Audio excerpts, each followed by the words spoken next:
আজকের এই ভিডিওটি সম্পূর্ণ দেখার জন্য অনুরোধ করছি, কারণ আজকের এই ভিডিওটিতে আমরা দেখাবো 9 থেকে 10,000 টাকার ভিতরে তিনটি মোবাইল, যেই তিনটি মোবাইল থেকে আপনি যদি ভুলে একটি খারাপ মোবাইল কিনে ফেলেন, পরে আপনি আফসোস করবেন যে হাই ওই মোবাইলটা কেন কিনলাম না, ওই মোবাইলটা এই মোবাইলের থেকে বেটার ছিল। সো এই কনফিউজটা যাতে আপনার না হয়, তাই আমরা এই তিনটি মোবাইলের একদম সরাসরি আপনাদের মাঝে ক্লিয়ার করে দিব যে কোন মোবাইলটি কিসের থেকে এগিয়ে আছে এবং কোন মোবাইলটি কোনটার থেকে ভালো পারফরমেন্স করতে পারবে। মোট কথা আমি এটাই বলতে চাচ্ছি যে এই তিনটি মোবাইলের ভিতরে কোন মোবাইলটি কিনলে আপনার জন্য লাভ হবে। সো আর কথা বাড়াচ্ছি না, আজকের এই ভিডিওটি শুরু করে দেওয়া যাক। এই তিনটি মোবাইলের ডিসপ্লে নিয়ে কথা বলতে গেলে রিয়েলমি C11 এ দেওয়া হয়েছে mini drop full screen display, যার ডিসপ্লে সাইজ হলো 6.5 ইঞ্চি HD প্লাস ডিসপ্লে, যার রেজুলেশন হলো 720x1560 পিক্সেলস। PPI ডেন্সিটি হিসাবে থাকছে 270 PPI। আইটেল ভিশন OnePlus-এ ডিসপ্লে দেওয়া হয়েছে full screen mini drop display, যার ডিসপ্লে সাইজ হলো 6.5 ইঞ্চি HD প্লাস ডিসপ্লে এবং রেজুলেশন হলো 720x1600 পিক্সেলস। PPI ডেন্সিটি হিসাবে থাকছে 282 PPI। অপরদিকে আইটেল ভিশন 2-তে দেওয়া হয়েছে punch whole display, display size হলো 6.6 ইঞ্চি, যার রেজুলেশন হলো 720x1600 পিক্সেলস। PPI ডেন্সিটি হিসেবে থাকছে 270 PPI। এই তিনটি মোবাইলের ডিসপ্লে কম্পেয়ার করতে গেলে অবশ্যই এখানে আইটেল ভিশন 2 এগিয়ে থাকবে, কারণ এই মোবাইলটিতে দেওয়া হয়েছে পাঞ্চ হোল ডিসপ্লে। এই পাঞ্চ হোল ডিসপ্লেটি মূলত 12 থেকে 13,000 টাকার মোবাইলেও দেওয়া হয়, তাই এই কারণে এই ডিসপ্লেটি এগিয়ে থাকছে। আর এই ডিসপ্লের কোয়ালিটিটাও অনেকটাই বেটার এই দুটি মোবাইলের থেকে। এই তিনটি মোবাইলের বডি স্টাইল নিয়ে কথা বলা যাক।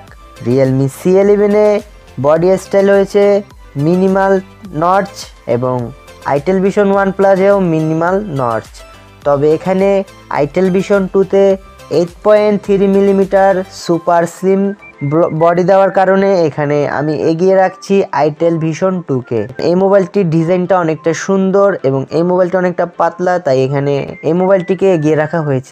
এই তিনটি মোবাইলের ক্যামেরা নিয়ে কথা বলা যাক। রিয়েলমি C11-এ থাকছে 13 মেগাপিক্সেলের প্রাইমারি ক্যামেরা, 2 মেগাপিক্সেলের ম্যাক্রো। এই 13 মেগাপিক্সেল দিয়ে আপনারা ভিডিও রেকর্ডিং করতে পারবেন 1080 পিক্সেল 30 FPS দিয়ে। অপরদিকে রিয়েলমি C11-এ আপনারা ফ্রন্ট ক্যামেরা পেয়ে যাবেন 5 মেগাপিক্সেলের ক্যামেরা, যেই ক্যামেরা কোয়ালিটি দিয়ে আপনারা 1080 পিক্সেলের রেজুলেশনের পর্যন্ত ভিডিও রেকর্ডিং করতে পারবেন। অপরদিকে আইটেল ভিশন OnePlus-এ 13 মেগাপিক্সেলের প্রাইমারি ক্যামেরা এবং 0.3 মেগাপিক্সেলের ম্যাক্রো দেওয়া হয়েছে।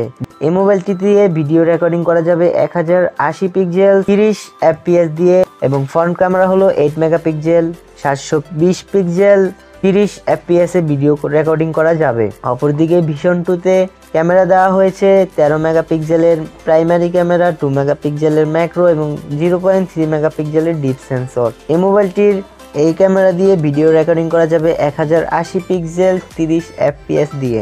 আর এই সেলফি ক্যামেরা 8 মেগাপিক্সেল হলে এই ক্যামেরা দিয়ে ভিডিও রেকর্ডিং করা যাবে 720 পিক্সেল 30 FPS দিয়ে। এই তিনটি মোবাইলের ক্যামেরার দিক দিয়ে সবথেকে এগিয়ে থাকবে ভিশন 2, কারণ এই মোবাইলের ক্যামেরাটি অনেকটাই সুন্দর রিয়েলমি C11 এবং আইটেল ভিশন OnePlus-এর থেকে। অবশ্যই ক্যামেরার দিক দিয়ে এগিয়ে থাকবে ভিশন 2। এই তিনটি মোবাইলের স্টোরেজ নিয়ে কথা বলা যাক। রিয়েলমি C11-এ থাকছে 2GB র্যাম এবং 32GB রুম এবং রুমের স্পিড হলো eMMC 5.1। অপরদিকে আইটেল ভিশন 1-এও থাকছে দুটি ভেরিয়েন্টে থাকছে 2GB র্যাম 32GB রুম এবং 3GB RAM 32GB room. Storage স্পিডে থাকছে eMMC 5.1। ভিশন 2-তে থাকছে 2GB র্যাম এবং 32GB রুম, এটাতেও থাকছে eMMC 5.1। এই তিনটি মোবাইলের পারফরমেন্স নিয়ে কথা বলা যাক। রিয়েলমি C11-এ অপারেটিং সিস্টেম হিসেবে থাকছে Android 10, সাথে থাকছে রিয়েলমি UI 1.0 আর চিপসেটে থাকছে MediaTek Helio G35, যেটি একটি 12 ন্যানোমিটারের চিপসেট। প্রসেসরে থাকছে অক্টাকোর প্রসেসর, প্রথম 4টি করে থাকছে 2.3 GHz, পরের 4টি করে থাকছে 1.8 GHz। আইটেল ভিশন 1-এর পারফরমেন্স নিয়ে কথা বলা যাক। অপারেটিং সিস্টেম হিসেবে থাকছে Android 10 PIE V90, তার মানে এটি Android 9। আর চিপসেটে থাকছে ইউনিসক SE9863A, যেটি একটি 28 ন্যানোমিটারের চিপসেট। আর প্রসেসরে থাকছে অক্টাকোর প্রসেসর, যার প্রথম 4টি কোর হলো 1.6 গিগাহার্টজ আর পরে 4টি কোর হলো 1.2 গিগাহার্টজ। অপরদিকে ভিশন 2তে থাকছে অপারেটিং সিস্টেম হিসেবে থাকছে অ্যান্ড্রয়েড 10, সাথে থাকছে গো এডিশনের সুবিধা। আর এই মোবাইলের চিপসেটে থাকছে আইটেল ভিশন OnePlus-এর মতোই ইউনিসক, আর প্রসেসরে থাকছে অক্টাকোর প্রসেসর, যার প্রথম 4টি কোর 1.6 গিগাহার্টজ আর পরের 4টি কোর 1.2 গিগাহার্টজ। আর রিয়েলমি C11-এর প্রসেসর দিয়ে আপনারা ফ্রি ফায়ার খেলতে পারবেন অনায়াসেই। তবে আইটেল ভিশন OnePlus এবং আইটেল ভিশন 2 দিয়ে ফ্রি ফায়ার না খেলাটাই বেটার হবে, কারণ এই দুটি মোবাইল দিয়ে তেমন ফ্রি ফায়ার খেলা যাবে না, আর খেললেও লেজ দেখা দিতে পারে, আর হ্যাংয়ের সুবিধা তো থাকছে। সো এখানে পারফরমেন্সের দিক দিয়ে অবশ্যই এগিয়ে থাকবে রিয়েলমি C11।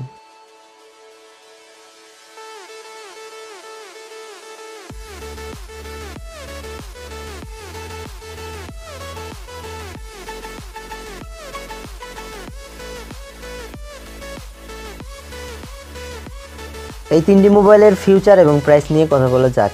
রিয়েলমি C11-এ থাকছে এলইডি লাইটের সুবিধা, নোটিফিকেশন লাইটের সুবিধা এবং ফিঙ্গারপ্রিন্ট সেন্সরও রয়েছে, ফেস আনলকের সুবিধাও রয়েছে। আর এর প্রাইস হলো 232 8,990 টাকা। আইটেল ভিশন 1-এ আপনারা নোটিফিকেশন লাইটের সুবিধা পাবেন না, ফেস আনলক পেয়ে যাবেন এবং ফিঙ্গারপ্রিন্ট পেয়ে যাবেন। আর এই দুটি ভেরিয়েন্টের প্রাইস হলো 232-এর প্রাইস হলো 7,990 টাকা এবং 332-এর প্রাইস হলো 8,990 টাকা। ভিশন 2-তে আপনারা পেয়ে যাবেন নোটিফিকেশন লাইট পাবেন না, এখানে পেয়ে যাবেন ফিঙ্গারপ্রিন্ট এবং ফেস আনলকের সুবিধা। আর এই মোবাইলটির প্রাইস ধরা হয়েছে 232 8,990 টাকা। সো বলা যায় এই তিনটি মোবাইলের থেকে অবশ্যই এখানে রিয়েলমি C11 একটু পারফরমেন্সের দিক দিয়ে এগিয়ে থাকছে, আর বিল কোয়ালিটি বা ডিজাইনের দিক দিয়ে এগিয়ে থাকছে ভিশন 2। আর আইটেল ভিশন 1 প্রোতে আপনারা 3GB র্যাম এবং 32GB রোম পেয়ে যাবেন। সো র্যাম রোমের দিক দিয়ে আপনারা আইটেল ভিশন OnePlus-কে নিতে পারেন, আর একটি ভালো গুড লুকিং স্টাইলিশ ফোন হলে ভিশন 2-কে নিতে পারেন। আর যদি আপনারা একটু টুকটাক গেমিং করে থাকেন তাহলে আপনাদেরকে বলবো রিয়েলমি C11 নেওয়ার জন্য। সো অসংখ্য ধন্যবাদ ভিডিওটি শুরু থেকে শেষ পর্যন্ত দেখার জন্য।